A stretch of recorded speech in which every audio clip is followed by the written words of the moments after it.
Mos i bëj këto gabime pas mesnate, pasojat janë të rënda. Pas mesnate, gjithçka ndryshon.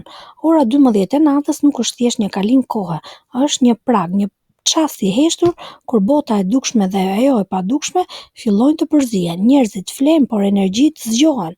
Dhe nëse nuk je i kujdesshëm, veprimet të thjeshta mund të kushtojnë shumë. Mos kri flokët para pasqyrës në këtë orë. Mos i lër rrobat të thahen jashtë. Mos thuaj kurrë gjëra të këqija për veten dhe mbi të gjitha mos e hap derën nëse nuk shet dikush që po troket, sepse pas mesnate jo çdo hije është e rastësishme. Jo çdo gjë është njerëzore dhe jo çdo energji që kërkon të hyjë vjen me qëllime të mira. Qëndro me ne dhe të zbulosh çfarë nuk duhet të bësh pas orës 12 të natës. Mos i kri flokët para pasqyrës pas mesnate, rregulli i harruar që sjell pasoja të padukshme. Thuhet nga pleq se pasqyra në orët e errta të natës nuk është thjesht një sipërfaqe që pasqyron pamjen tënde fizike. Pas mesnate, ajo shndërrohet në një portë delikate mes botës së dukshme dhe asaj të padukshme. Kur kre flokët përpara saj në këtë orë, thuhet se tërheq energji të ftohta, shpirtra të humbur apo entitete që të vëzhgojnë. Shumë njerëz që e kanë bërë këtë pa e ditur kanë përjetuar ndjesinë se dikush i vështron nga pas, kanë ndjer rryma të ftohta në trup ose janë zgjuar në mes të natës me një ndjenjë frike të pashpjegueshme. Kjo është një nga ato veprime që duken të padëmshme, por sipas besimeve të vjetra mund të hapin rrugë që më mirë të mbeten të mbyllura. Këshilla, nëse ndihesh i shqetësuar apo i ngarkuar emocionalisht pas mesnate, mos u afro pasqyrës. Në vend të kësaj, ndiz një qiri të bardhë dhe vendose pranë dritares për disa minuta. Kjo besohet se pastron energjinë dhe kthen qetësinë shpirtërore në hapësirën ku ndodhesh. Gjithmonë trajtoje pasqyrën me respekt. Ajo mban më shumë se sa thjesht reflektimin. Mos laj ose mos i lër të thahen rrobat natën vonë. Ky është një zakon i padëmshëm që mund të sjellë pasoja të padukshme. Në shumë kultura të lashta besohet se nata është koha kur energjitë e padukshme lëvizin lirshëm dhe veçanërisht pas mesnate. Kufiri mes botës sonë dhe botës tjetër bëhet më i hollë. Rrobat si objekte janë në kontakt të vazhdueshëm me trupin, mbajnë energjinë tonë personale. Kur liheni jashtë gjatë natës, qoftë sapo lara apo për tu tharë, thuhet se ato thithin energji të errta, mendime negative ose ndikime të liga që rrethojnë hapësirën. Në mënyrë të veçantë në traditat popullore shqiptare të Ballkanit, mendohet se rrobat e varura natën mund të kapen nga syri i keq ose nga shpirtra endacak. Ato energji më pas rikthehen në shtëpi bashkë me rrobat duke ndikuar në gjendjen shpirtërore të familjarëve, shëndetin e fëmijëve ose sjelljen e një lodhje të pashpjegueshme në shtëpi. Shenja paralajmëruese. Rrobat thahen shumë ngadalë edhe me modë të mirë. Ndihesh një mlodhur ose nervoz sapo vesh një bluzë të tharë një natë më parë. Ke konflikte të vogla në familje pas një nate ku rrobat janë larë. Këshilla. Laj dhe thaj rrobat gjatë ditës, veçanërisht në orare kur ka dritë natyrale. Nëse je i detyruar t'i lësh jashtë natën, vendos një copë të bardhë, për shembull një shami e pastër pranë rrobave ose spërkati me ujë me krip të trashë në ambient. Ky veprim besohet se largon ndikimet e padukshme dhe mbron energjinë personale dhe familjare. Mos u anko dhe mos e mallko veten pas orës 12 të natës. Fjala pas mesnate është energji që mbillet në shpirt. Pas mesnate gjithçka ndryshon. Zëri i rrugëve shuhet, dritat zbehen dhe bota merr një qetësi të thellë. Kjo nuk është thjesht një orë e zakonshme, por një periudhë njohur në shumë tradita si ora e shpirtit, kur energjitë janë më të ndjeshme dhe mendimet tona rezonojnë më thellë në univers. Është koha ku vetmia, mendimet negative apo ndjenjat e pafuqisë bëhen më të pranishme dhe pikërisht për këtë arsye çfarëdo që thuhet apo mendohet në këtë orë ka një ndikim shumë të madh.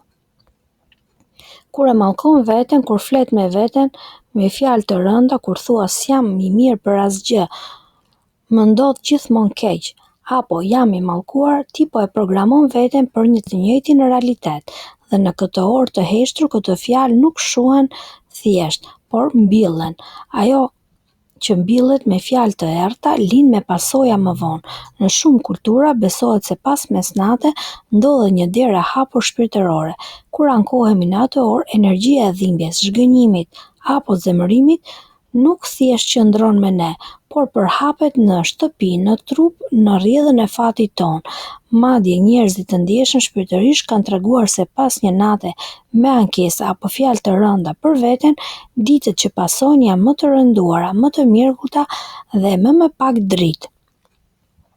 Shenjat paralajmëruese për këtë: zgjohesh pa energji dhe pas gjumit të plotë, përballesh shpesh me ndjesinë e fajit apo vleflerësim të ulët, ke përsëritje situatash të vështira që ndihesh sikur i ke thirrur vetë. Këshilla: nëse e gjen veten zgjuar pas mesnatë dhe mendimet e errta po të pushtojnë, ndalo dhe frymo thellë. Ndiz një qiri, thuaj një fjali të butë për veten, si unë jam i vlefshëm, unë jam në rrugën e duhur, ose thjesht kjo do të kaloj.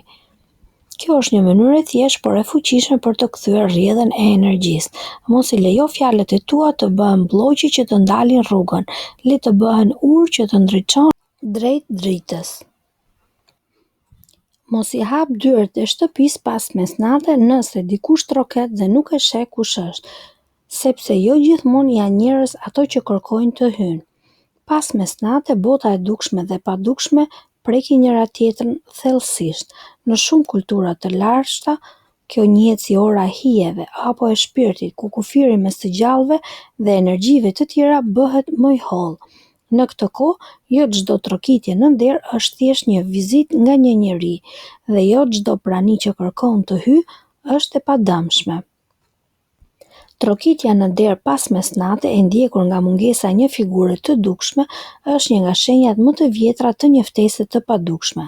Në disa besime popullore besohet se shpirtra të paqetë, energji të humbura apo forca që kërkojnë një derë për të hyrë në botën fizike trokasin në këtë mënyrë, me qëllim që ti vetë nëpërmjet veprimit të paditur t'i ftosh brenda.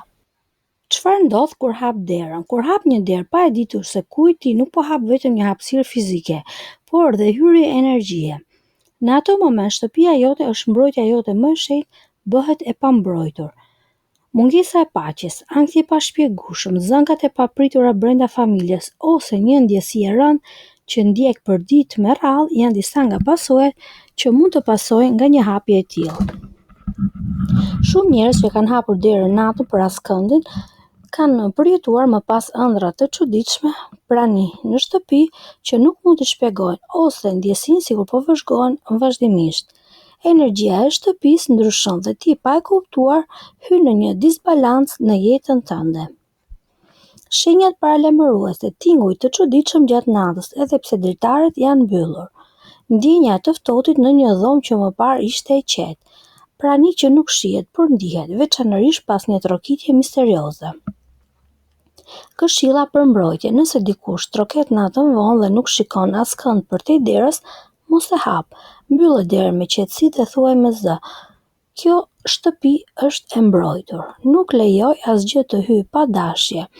Pastaj ndiz një qiri të bardhë dhe lexo një lutje të thjeshtë sipas besimit tënd, katolik apo musliman. Mos harro, shtëpia jote është kështjella jote. Derën e saj duhet ta hapësh vetëm kur ndihesh i sigurt dhe vetëm për ata që sjellin paqe. Mos mbaj pasqyra përballë krevatit. Nëse ke një pasqyrë që reflekton krevatin tënd, sidomos gjatë natës, është koha të ndryshosh seriozisht për ta lëvizur. Në Feng Shui, një praktikë lashtë kineze që lidh energjinë e mjedisit me mirëqenien tonë, pasqyrat përballë krevatit janë të ndaluara. Ato besohet se kthjellojnë shpirtin gjatë gjumit, duke mos e lënë të pushojë qetë. Shpirti që del gjatë natës ndjen një lloj gjendje të lirë, mund të trazоhet kur shikon veten të reflektuar në një pasqyrë, një imazh i dytë që nuk është plotësisht ti. Shumë njerëz kanë raportuar ndjesi të frikshme, zgjime të papritura në mes të natës, ndjesi sikur dikush i vështron, zëra të pashpjegueshëm apo lëvizje të lehta në errësirë. Edhe në kulturat tona, pasqyra e natës ka qenë gjithmonë një objekt që duhet mbuluar ose shmangur. Thuhet se pasqyra mund të funksionojë si një portë për energjitë e tjera dhe në orët e errta ajo që shikon për te nuk është gjithmonë vetja jote. Këshill: Nëse nuk mund ta heqësh pasqyrën, mbuloje gjatë natës me një copë të errët. Krijoj qetësi në dhomë dhe mbroje hapësirën tënde të gjumit. Gjumi është i shenjtë, mos lejo që të trazohet nga forca që nuk i kontrollon dot.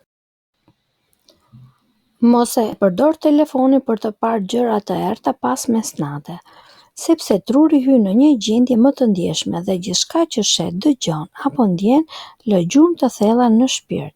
Kur zgjedh të shikosh ndonjë film, histori të trishtë apo rituale të dyshimta në mjet, ti nuk po argëtohesh, po hap portat e pavedijes tënde për energji që nuk i kupton plotësisht.